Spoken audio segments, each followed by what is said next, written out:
Good morning, welcome to Something Saturday. So as you can see, there is a box here. I made this box a few years ago now, and it's been one of those things that I take it to craft fairs or craft shows, and people always go, "Oh wow, how did you make that?"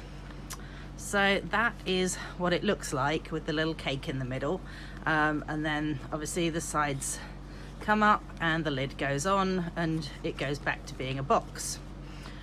So I figured that maybe I should do something about it and actually do a tutorial on it. The only thing is that it's actually a bit of a pain, the whole thing opens up, so I thought it would be nicer if to sit on a shelf or something like that, rather than the whole thing spreading out like that, if it was like that. So that is what I have designed this time. So let's bring in my main components. I have pre-cut and pre-scored and pre-cut, and I've already mentioned that one. However, if you go to my blog afterwards, I will have all the measurements down on it for you. So let's pop the glasses on, and I've also pre-stamped as well, because I thought it would be kind of nice if it was actually a stamped cake. So the base of the box, I have done mine so that it fits inside an A4 sheet, but you could do it smaller or larger potentially if you have a it wouldn't be that much larger if you did it out of a 12 by 12 sheet, I don't think. But what you need is 2 equal parts that way and 3 equal parts that way, so you end up with 6 squares. Okay, then you leave these 2 attached and you cut down the middle there, and you've basically got score lines on each of those. So what will then happen is this can go across here and form your box like that. I have pre-decorated the outside of my box with gold because I really like gold. If you've been watching my videos for a while, you'll probably know that I really like gold. So once you've got that done, what you're going to do is you're going to glue that down onto that. So we're going to do the gluing part. So we need the silicone mat because I don't really want to get glue all over my table. So let's just draw my Tombow onto there. And move it round. There it goes. So make sure that this part here will actually fold up. So if it won't, you might need to sort of like give it a little bit of persuasion out the side.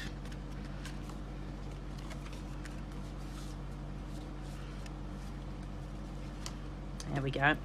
So that is going to be the base of my box, like that. And then obviously the things will go up like that. So what I have gone with is 9.5, 9.5, so that would be 19 that way, and then this way, so the length of it is 3 lots of 9.5, which just happens to be 28.5. Aren't you glad I wrote it down? So that's what it is. So 2 equal parts, 9.5, 9.5, and then 9.5, 9.5, 9.5.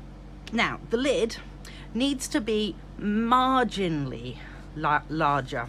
So what I've done is I've gone with 9.6 as being my the size that's actually going to sit on top, and then I've actually given myself a 1.5 centimeter border. So therefore I've ended up with a 12.6 centimeter square, of which I've then scored 1.5 centimeters in on each side. Then I've decorated it, because you kind of need to decorate these things before you put them together, otherwise you're going to have to just stick things onto it instead. Which you can do it that way. I mean, that's how I did this one, was I actually got the box made and then went, well, that looks a bit plain, doesn't it? So then I've just added something extra onto it. So we are going to add our gluey bits onto these little corners.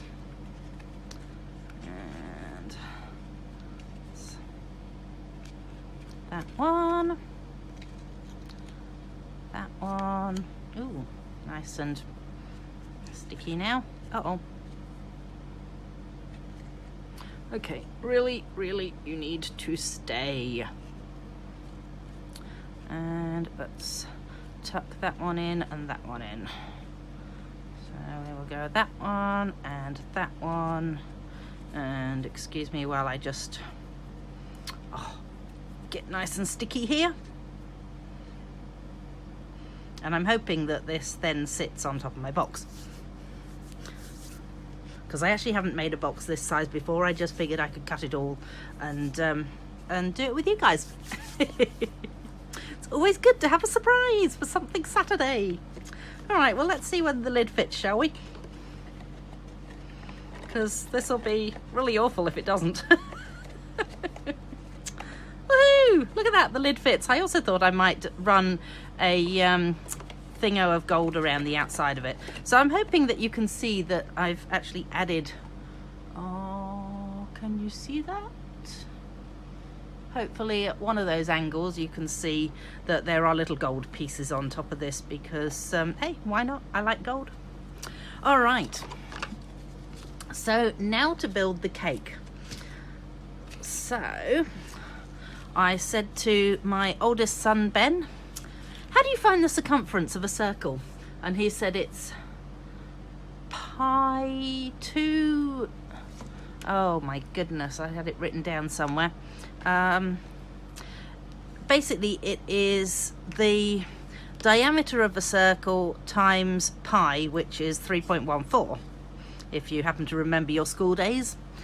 So what I've done is I've taken my circles and I've actually cut them out in scrap paper, because I didn't know what the diameter was. So the diameter is straight across the middle of your circle. A radius is halfway through. So pi is always done as not pi. The circumference is always done as pi to r, I think it is. But because I'm working with the whole thing, it's just this times r times pi. I know what I mean. Hopefully you do too. So what I've done is I've taken the circle and I've cut it out with scrap paper and then measured it. So then we got 7.5 for the large circle. So 7.5 diameter times 3.14, which is pi, gives us 23.55 centimeters. We don't have to be quite that accurate, I'm hoping. We'll find out whether it works soon, won't we? And then the little one, I found out after doing the same thing, folding it in half, was 6.1 centimeter as the diameter. We times that by the 3.14 and we get 19.154. How helpful is that? Anyway, I just went with slightly longer than that, because when you do, because we want a piece to go around like this, that these are then going to sit on top of and make it look like the cake. So what I did was I then added a centimeter onto this approximately, so that I've got room to flap it over and attach it together, which is what we're going to do now. Oh, and actually no, I'll quickly explain what I did with this as well. So you've got the circumference, which is the 23.55 plus about a centimeter. I made it 24.5 just for the sake of it, because I prefer a slightly more even number than 0.55. And then I've made the sides so they're 3 centimeters high for this particular one.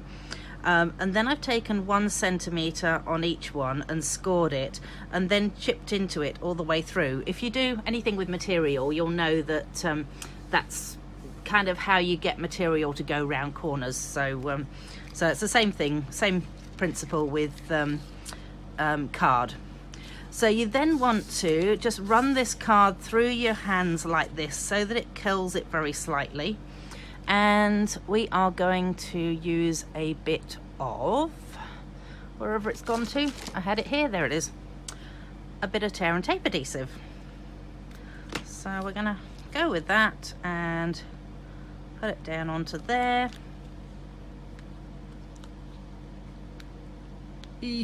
Come on, we can do this. You want to give me your end? Give me your end. And then we're gonna add those bits together by around about 1 centimetre. So you want obviously the fold lines to ideally be together. So I am now hoping that, where's it gone to? This piece here will sit nicely on top of there, which is not looking too bad. Not looking too shabby at all, as they say. So I then thought that I can't quite remember the exact way that I did that one, and I remember it being remarkably fiddly the way that I did do it, and thinking I should do it this way next time. So we are going to try this way. Let's just give that a bit of a, so it'll go round. All right, so you then need to have, push these bits down a little bit. You then need a bit of glue going around this, because you need this to sit flat.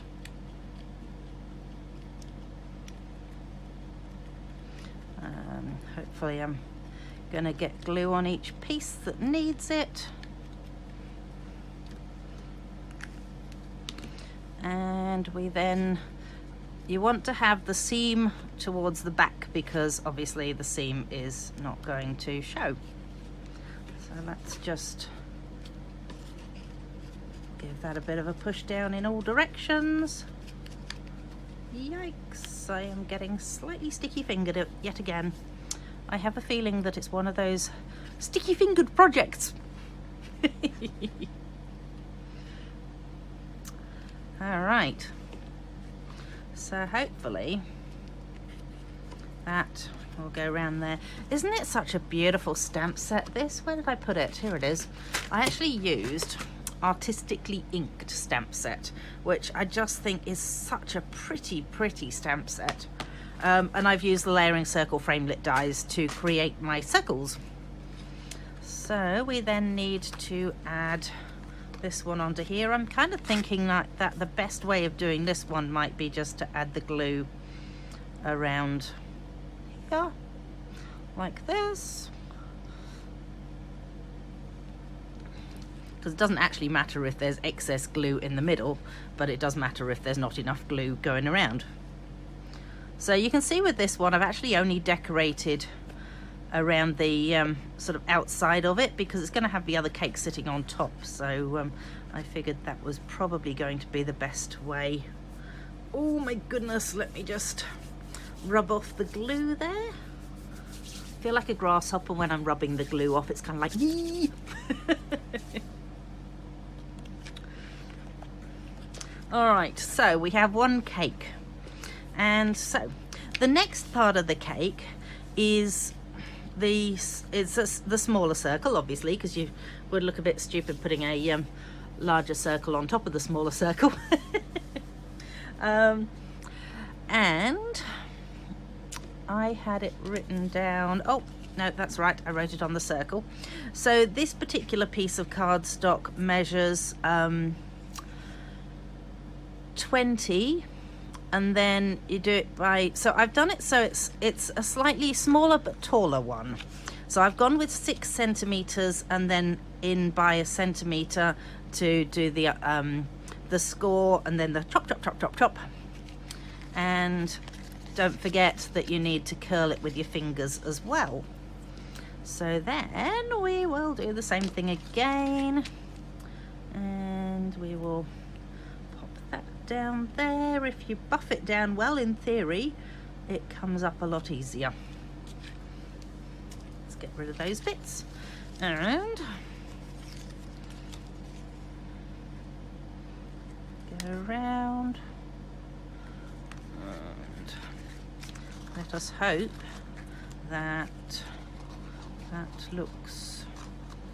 looks pretty good, actually. Woohoo! Oh, I'm doing well. I'm on a roll, as they say. Roll. Oh. There's always one, and apparently it's always me. Come on, we can do this.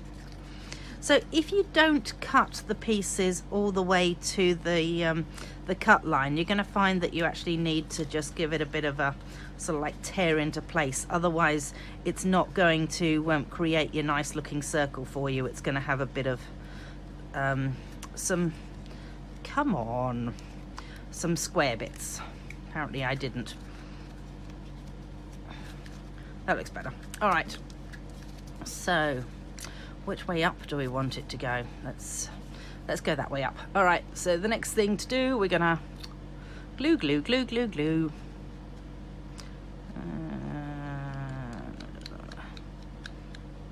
gloogling.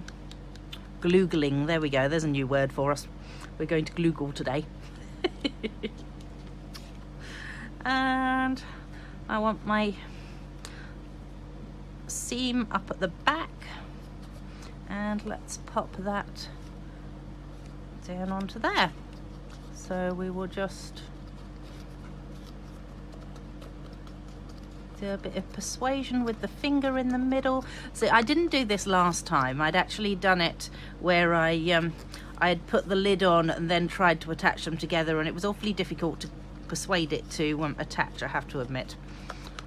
So I think this is probably the much better way of doing it.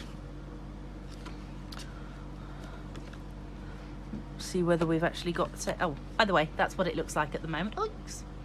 Yikes. Seem to be doing this off camera. Sorry.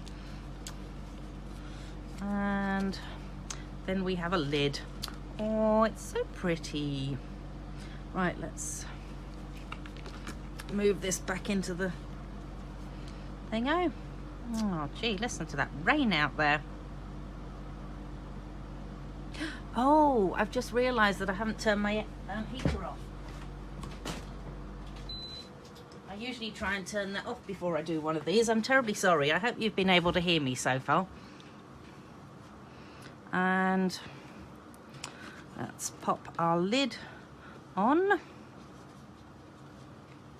Oh, yikes. Don't press down too hard.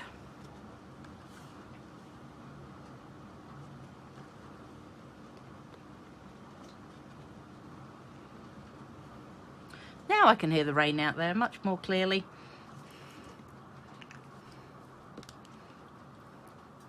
And there we have it. So potentially you might want to put a ribbon around both of them like I've got with this one. Although I did leave this one quite plain really and just put the little flowers on top of it. And this one is considerably larger, as you can see. So let me just see. Teeny tiny, much bigger. I think I aimed to do this one out of a piece of A4 completely, including the lid, whereas this one I've just gone with the piece of A4 being sort of the base of the card and then made the lid with a separate piece. So now we should be able to pop the lid on, and there is the little box surprise, and ta-da! Kind of feel like it needs something extra on top, so hop along to my blog and check out what I end up doing with it. And if you have enjoyed the video, don't forget to share the love, so show other people the video too, because you know, the more the merrier. And come back and join me next Saturday for something else on Saturday. Something Saturday, of course. All right, see you next time. Thanks. Bye.